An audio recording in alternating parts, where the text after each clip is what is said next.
DIR 플로우 타임 기본 다지기 강의를 맡은 정미양입니다. 강의 목표는 DIR이 어떻게 보면 되게 생소하실 거예요. 플로우 타임만큼. 그래서 DIR이 뭔지 정확하게 이해하는 기초 이론을 학습하는 시간을 갖기를 바라고요. DIR의 D. 그래서 여기서 플로타임에서 얘기하는 D는 디벨롭멘탈의 D예요. 그 발달적인 측면을 어떻게 플로타임에서 바라보고 있는지, I는 인디비주얼 디퍼런스의 I고요. 개인적 차이. 각각 개인마다 고유한 방식으로 세상을 소통하고 있는데 그걸 어떻게 이해해야 되는지. 그리고 DI에 대한 이해를 기반으로 해서 우리가 어떻게 아이들하고 릴레이션십, 관계를 맺는지. 그래서 플로타임의 그 이론의 정수는 DIR에 모두 들어있다고 생각하시면 돼요. 그래서 D가 무엇이고 I가 무엇인지를 잘 이해를 하면 릴레이션십은 너무 자연스럽게 다 I하고 만들어지는 것 같아요. 그 다음이 이제 간략하게 이제 플로우타임에서 얘기하는 원칙과 전략이 무엇인지에 대해서 소개를 해드릴 거고요. DIR 플로우타임은 소아정신과 의사 선생님이 닥터 그린스폰 박사님이 만드신 거거든요. 이 이론 자체를. 근데 그 소아정신과 의사 선생님이시지만 이 이론을 만드는 과정에서 언어치료 선생님하고 감각통합치료하는 작업치료사하고 피아제 인지발달 이론을 개발한 인지발달 이론가들하고 같이 협업을 해서 만든 이론이에요.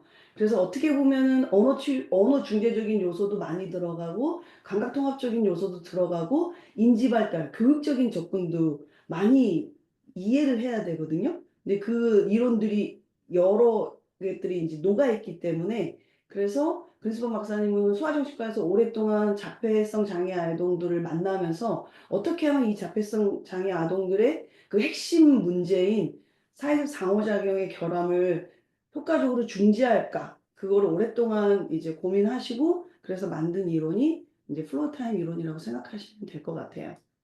그래서 오늘의 DIR의 D는 디벨롭멘탈 레벨. 그래서 여기서는 기능적 정서 발달 역량이라고 해서 조금 생소하실 거예요. 그냥 우리가 디벨롭멘탈 하면 모토, 랭귀지 뭐 이런 식으로 나눴는데 여기서는 펑셔널, 이모셔널, 디벨롭멘탈 캐파시티라 해서 FEDC라는 용어를 사용해요. 그래서 플로타임에서는 발달을 얘기할 때는 무조건 FEDC라는 용어를 사용해요. 그래서 FEDC 1, FEDC 2 이런 식으로 해서 그 발달에 대해서 새롭게 또 이론을 정립하는 건데 새로우면서도 우리가 기존에 알던 것들을 이제 조금 다른 시각으로 보는 거라고 생각해도 좋으실 것 같아요.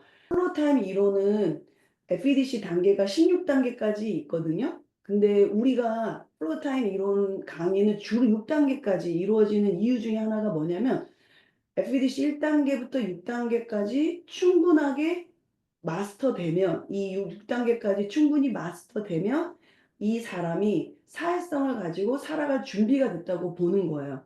그래서 플로타임을 제공하는 치료사들의 주된 목표는 어떻게 하면 FEDC 6단계를 쭉쭉쭉 발달 사다리로 올라갈까가 이제 최대의 고민인 거죠. 그래서 오늘 하나씩 FEDC 1단계부터 6단계까지 스터디를 해볼 건데요.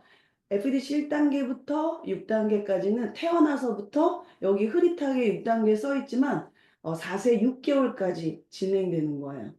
그래서 하나씩 볼게요.